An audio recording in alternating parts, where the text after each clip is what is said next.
चोरी की दास्तान है तो थोड़ा लंबा खींचेगी, क्योंकि मीडिया में एक कंसेप्ट है कि एक चोरी राम मंदिर बन जाने के बाद से हुई है, चढ़ावा। तो कहते हैं चढ़ावा में चोरी। सच्चाई ये नहीं है। सच्चाई है कि शिला पूजन से चोरी शुरू हुई। मैं चूंकि रहने वाला अवध क्षेत्र का हूं और इत्तेफाक से 85-90 के बीच में मैं टूरिज्म मिनिस्टर था यूपी का। मैंने ही राम कथा का निर्माण कराया था, पार्क, राम कथा पार्क। मैंने ही राम की पैड़ी में श्री पद्मेश्वर जी के साथ, वीर बहादुर सिंह जी के साथ, नारायण दत्त तिवारी जी के साथ उसका निर्माण कराया था। तो मैंने इस आंदोलन को, जो राम जन्मभूमि के नाम से शुरू हुआ था, उसको बनते देखा है और उसका भ्रष्टाचार भी बहुत करीब से देखा है। मैं एक बात कह रहा हूं, मैं जानता हूं हमारे कुछ मित्रों को इससे नाराजगी होगी, पर मैं उनकी नाराजगी की कीमत पे कह रहा हूं। आज पूरी कहानी सुनी जाए तो मैं ये नहीं कहता कि बीजेपी में सभी चंदा चोर, मैं दोहरा दूं को कंफ्यूजन न रहे, मैं ये नहीं कहता कि बीजेपी में सभी चंदा चोर, पर बहुत जिम्मेदारी से कहता हूं सारे चंदा चोर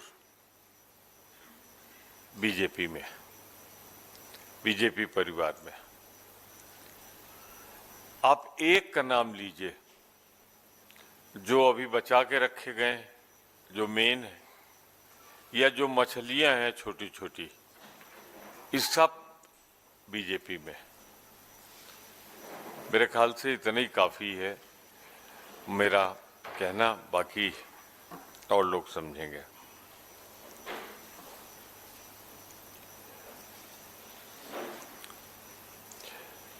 ये आंदोलन जब चला तो एक ही नारा लगता था, शुरुआत का नारा, रामलला हम आएंगे, मंदिर वहीं बनाएंगे। जब उत्तर प्रदेश में बन गई बीजेपी की सरकार तो मैंने विधानसभा में, तब मैं कांग्रेस का नेता था फ्लोर का यूपी में, तो मैंने कल्याण सिंह जी से पूछा, भाई अब आ गया, मंदिर कब बनेगा? तो उन्होंने जवाब दिया था मुझे कि जब केंद्र में सरकार बन जाएगी तो हम कानून बना के, ये प्रोसीडिंग में, मंदिर का निर्माण कराएंगे, क्योंकि मामला हाईकोर्ट, उस समय हाईकोर्ट में था। फिर अटल जी की सरकार बन गई, 13 दिन 13 महीने और 6 साल वाली। तब मैंने 2-3 बार पूछा कि भाई ये प्रदेश में भी सरकार है, केंद्र में भी सरकार है, ये कानून कब बनेगा, मंदिर कब बनेगा? तो कल्याण सिंह जी ने कहा अभी रुक जाइए। ये कहने के पीछे मेरा उद्देश्य ये है, मैं जो कह रहा हूं कुछ लोगों को अटपटा लगेगा, भारतीय जनता पार्टी कभी नहीं चाहती थी कि राम के मंदिर का निर्माण हो। वो सिर्फ राम के मंदिर का मुद्दा चाहती थी। मैं 2 उदाहरण दूंगा जो शायद लोगों को याद ना हो। बड़ा भारी पाप हुआ था जब मामला चल रहा था, और चलते हुए मामले में 6 दिसंबर 92 को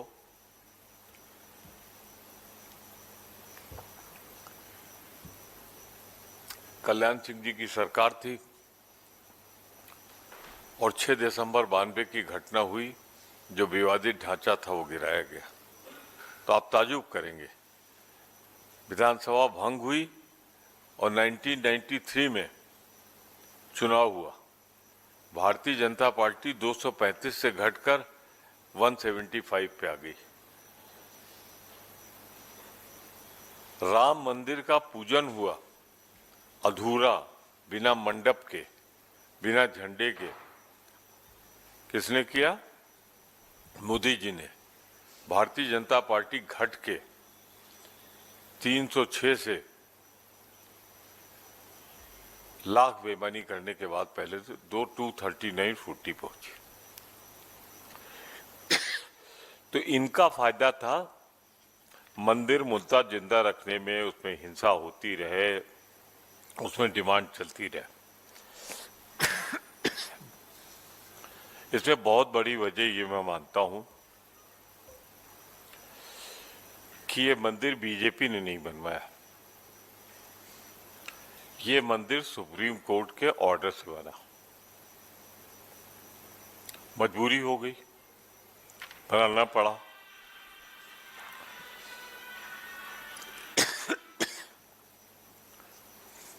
और जब बना तो पार्लियामेंट का चुनाव था। मोदी जी को चुनाव ज्यादा प्रिय था, मंदिर नहीं, तो उन्होंने अधूरे मंदिर का निर्माण करा दिया, अशुभ किया। अब कई अशुभ है, मंडप नहीं बना था, झंडा नहीं खिंचा था। भगवान राम ने भी जब यज्ञ किया था अश्वमेध का, तो सीता जी की मूर्ति पत्थर की बनवा के बगल में रख के तब युद्ध किया था। अब मैं तो ढूंढता रहा, जब मोदी जी मंदिर का पूजन कर रहे थे, हमको तो सीता मैया दिखाई नहीं पड़ी कहीं वहां। अब उस समय राम की सीता कौन था और मोदी जी की सीता कौन है, इसका फैसला खुद मोदी जी कर लें। कहा जाता है कि कोई भी यज्ञ, कोई भी पूजा, उस झगड़े में पड़ना नहीं चाहता मैं।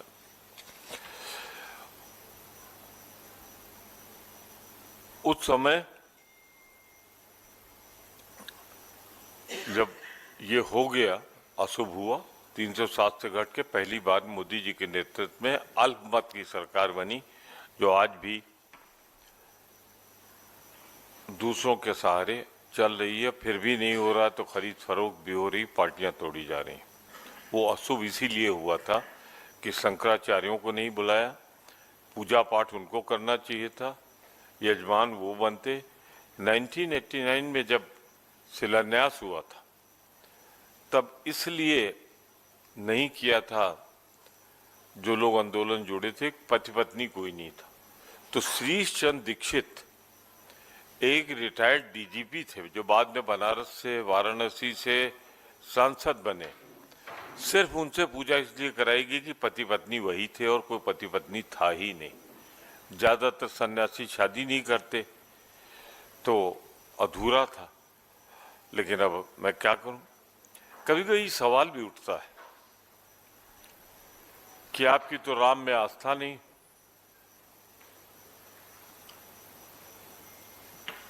आप काल्पनिक मानते हैं।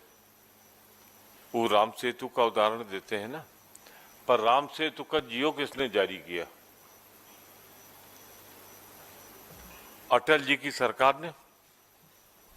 तो हम काल्पनिक नहीं मानते कि वो तो जियो है, वो झुटलाया नहीं जा सकता, जिसको चाहिए हमसे ले लेगा।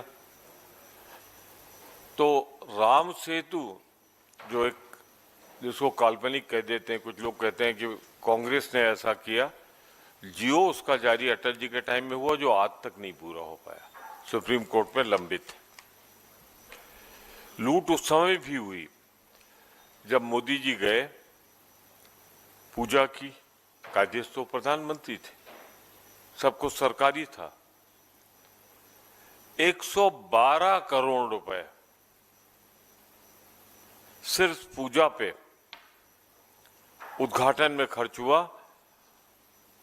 फूल जो मंगाए गए वो 6 गुने, 7 गुने, 10 गुने रेट के। जो पंडाल लगा कई गुना रेट का। कुर्सियों की कीमत तो इतनी थी कि नई कुर्सी आ जाती, पर शुरू हुआ। पर मेरे समझ में नहीं आ रहा है, सुप्रीम कोर्ट के ऑर्डर से बन रहा है, मोदी जी उसमें एक एक आदमी को रख रहे हैं, चंपत राय से लेके जितने चंपत हुए हैं। नौकर चाकर भी वही रखे गए जो भाजपा से जुड़े थे या भाजपा के नेताओं से जुड़े थे। तो जिम्मेदारी अगर मंदिर में कुछ होती है तो मोदी जी उससे कैसे बच सकते हैं? सुप्रीम कोर्ट के ऑर्डर से केंद्र सरकार ने ट्रस्ट बनाया, ट्रस्ट ने आदमी रखे और उसमें हुआ। और आजकल वो बिल्कुल चुप, खैर कष्ट में है, माफी मांगने के बजाय माफी देते घूम रहे हैं। नॉर्मली 9-10 के बाद कभी उनका कोई कार्यक्रम नहीं सुनते थे, पर लगता है आजकल नींद नहीं आती तो 12 बजे के आसपास ही वो जारी करते हैं। है भाई, अभी तो कुछ महीने हैं। भाजपा की हर कोशिश है कि यह चंदा चोरी इतिहास बन जाए, लोग भूल जाएं इसे, लेकिन जवाब तो देने ही पड़ेगा। ये बहुत नीचे तक चला गया है मामला,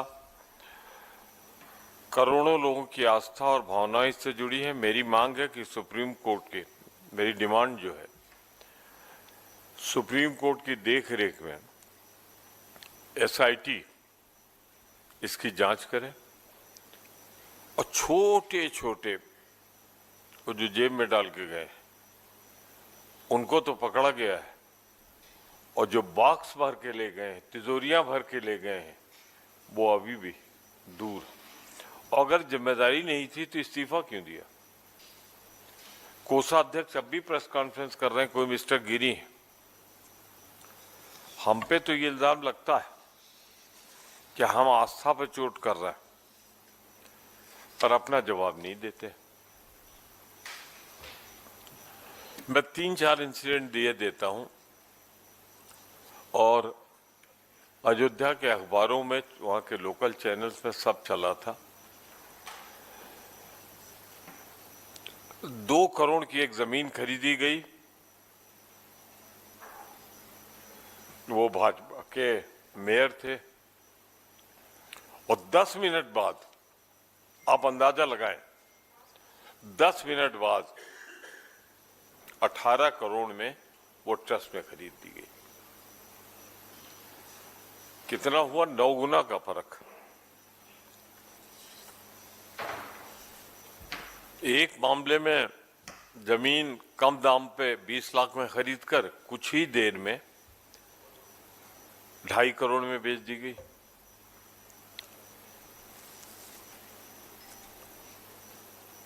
सबसे बड़े जो भूमि सौदे 10 हुए हैं अयोध्या में, ये फिगर बड़ा इंपॉर्टेंट है। 7 मंदिर के हुए हैं जो बड़े हुए हैं, और सब में यही खेल है। सर्किट रेट 17 गुना अधिक रकम का भुगतान किया गया। ये सभी 7 जो भूखंड है राम मंदिर से दूर है। क्या करेंगे वहां मुझे नहीं मालूम, पर खरीदे गए वही जो चंदा था, चढ़ावा था। फिर उसके बाद कहानी शुरू होती है जब सुप्रीम कोर्ट का जजमेंट आता है, तो सारे साधु संत जिन्होंने अपना जीवन अर्पित किया उन्हें बाहर कर दिया जाता है। इसमें रखे कौन जाते हैं? भाजपा परिवार के लोग। अब जो वहां सिक्योरिटी लगी है वो एक एक्स भाजपा एमपी के है, 200 से ज्यादा निजी गार्ड रखे गए उनके।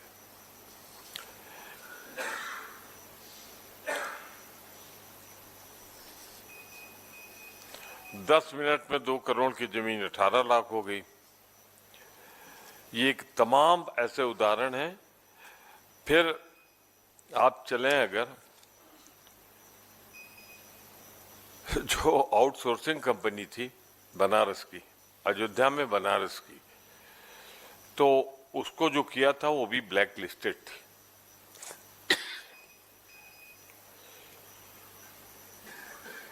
अभी तो छोटी छोटी चीजें हैं, लाख वाली 40 दिन में 70 बार पकड़ा गया, तो इसमें तो वही डाला होगा ना जो जेब में ले गए, और किसी चीज में तो ले नहीं जा सकते थे। तो जेब क्यों नहीं हटा गिनने के समय, ये भी एक साजिश का नतीजा है। और कोषाध्यक्ष जी गिरी जी हैं एक, उनके कहते 3 करोड़ की चोरी हुई। कहां से गिन लिया भाई आपने? मैं मानता हूं 3 करोड़ नहीं, इससे कई गुना, क्योंकि तो 40 दिन का है, ये तो चल रहा है 1988 से खेल, 87 से, 89 से, इसमें तो सैकड़ों करोड़ रुपए की लूट हुई। आखिर शिला जिसने पूजी है उसने भी तो चढ़ावा ही दिया है, वो भी तो चंदा है। सोने जवाहरात पिघला के बेचे गए, इसका पैसा शेयर मार्केट में लगा है, इसका पैसा उधार उठाया गया है, रिश्तेदारों के बैंक के खातों में गया है। चलिए साहब, ये तो जोड़ लेंगे कितने 100 करोड़ का गया, 1000 करोड़ का गया, एसआईटी बन जाए, सुप्रीम कोर्ट निगरानी कर ले, पर उस आस्था का क्या होगा जो बेशकीमती है, जहां लोगों ने अपना पेट काट के 2 रुपए, 5 रुपए, 10 रुपए चढ़ाया है। हम चाहते हैं उस आस्था की चोरी करने वालों का हिसाब किताब हो, दोषी वो हैं। पर एक सवाल मेरे मन में है, वो पूछ के फिर मैं आपको आमंत्रित करूंगा।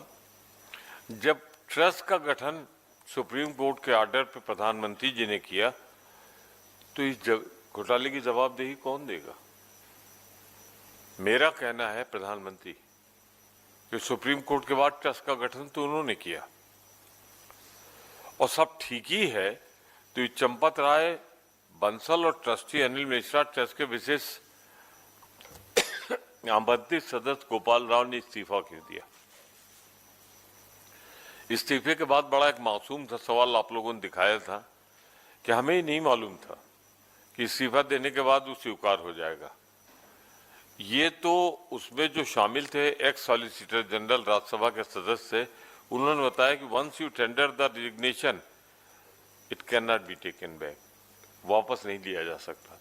तो शायद इसलिए दिया था कुछ ड्रामा चलता, उसके बाद मान लेते। तो मैं कुछ तथ्य रखे हैं और मैं पूरी तरह चाहता हूं, संडे के दिन है तो आप आ ही गए हैं, तो जितने सवाल चाहिए पूछ लीजिए।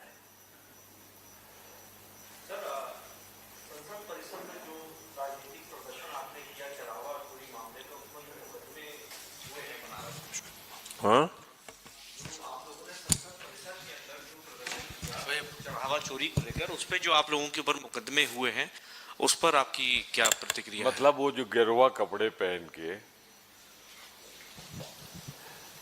पप्पू यादव जी, जो 5वीं या 6वीं बार शायद सांसद हैं, निर्दलीय हैं, वो गेरुआ कपड़े पहन के मंदिर के लिए जिन लोगों ने उनको चढ़ावा दिया, आप उसका जिक्र कर रहे हैं। तो ये अब की जितनी रामलीला हो, इसमें जो भगवान राम बने या रावण बने, सब पे मुकदमा कायम होना चाहिए।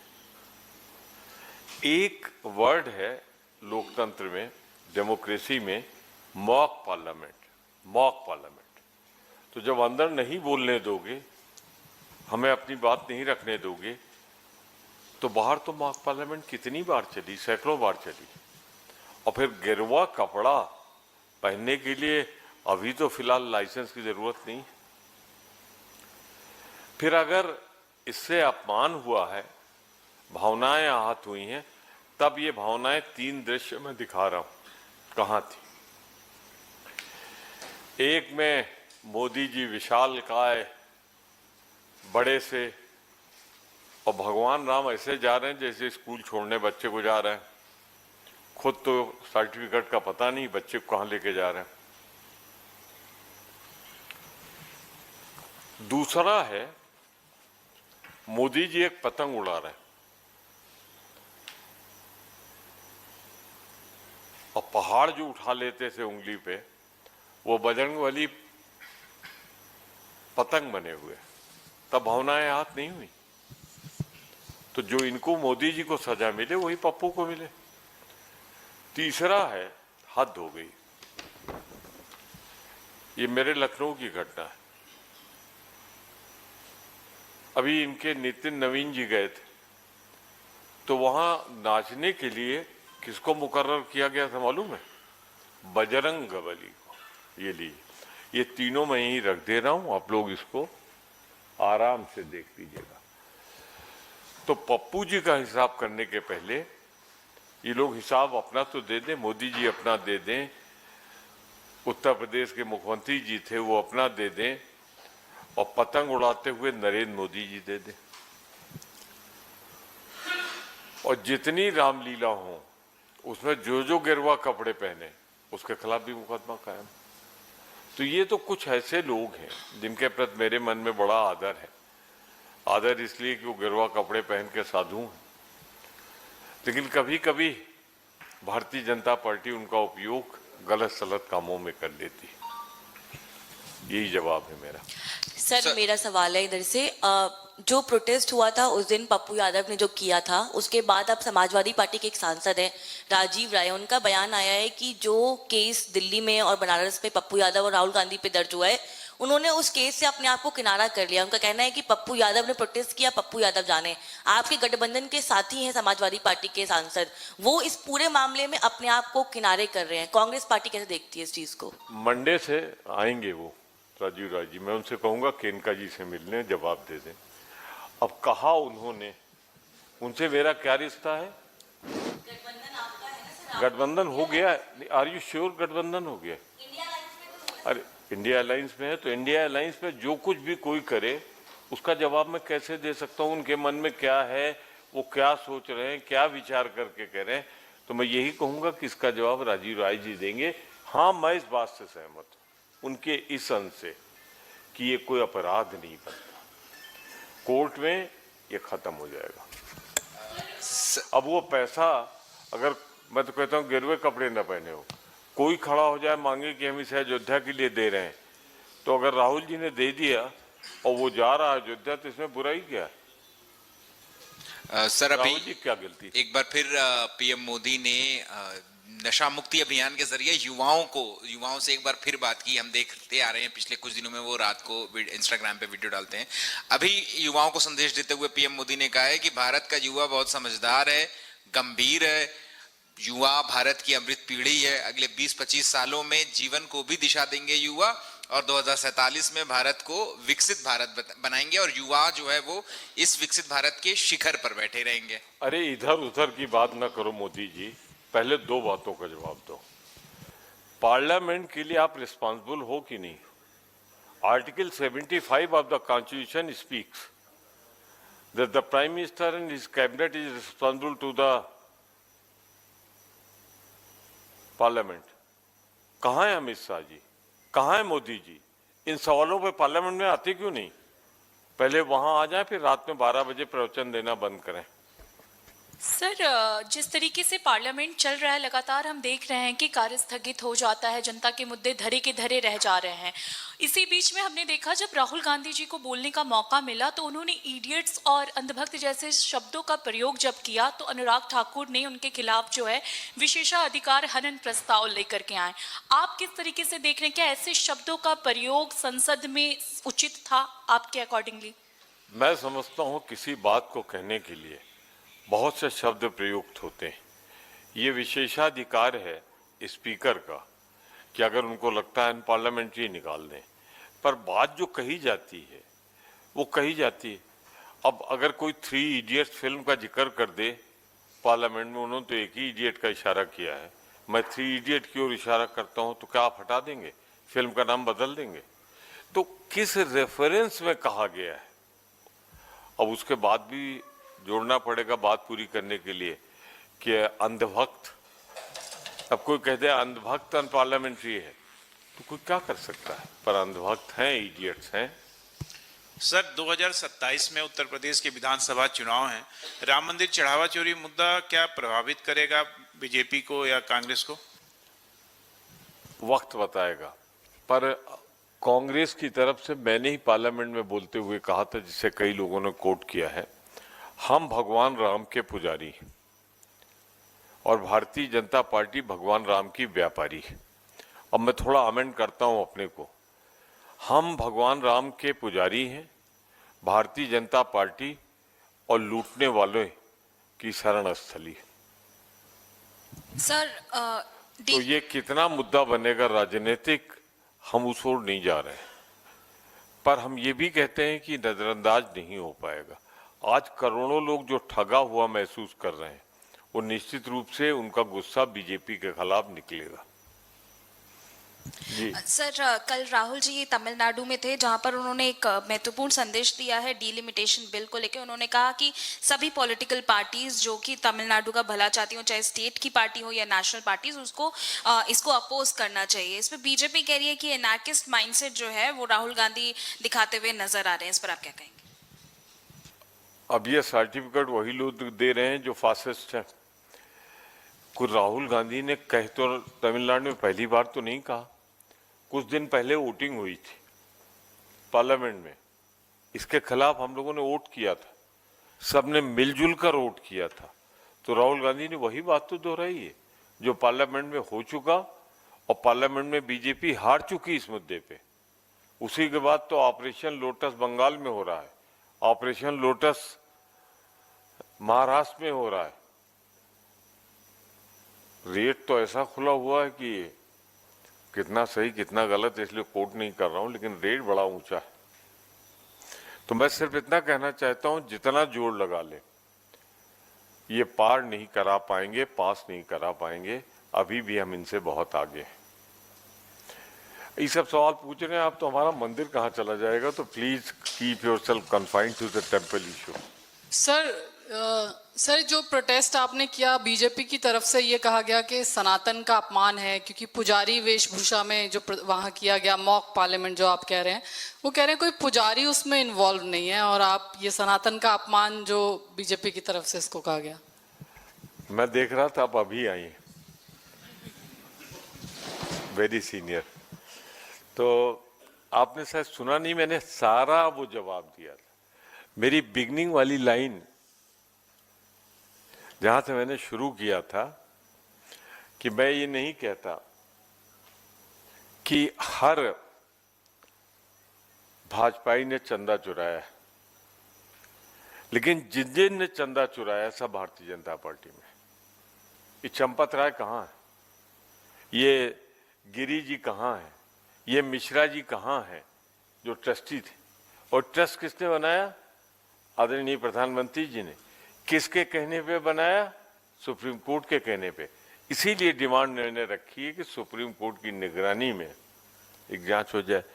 तो मैं तो फिर कह रहा हूं कि हर चंदा चोर का अगर एड्रेस देखोगे तो भाजपा निकलेगी, हर चंदा चोरी करने वाला। हम ये नहीं कह रहे कि हर भाजपा ही चंदा चोर है, पर जितने चंदा चोर हैं वो भाजपा में।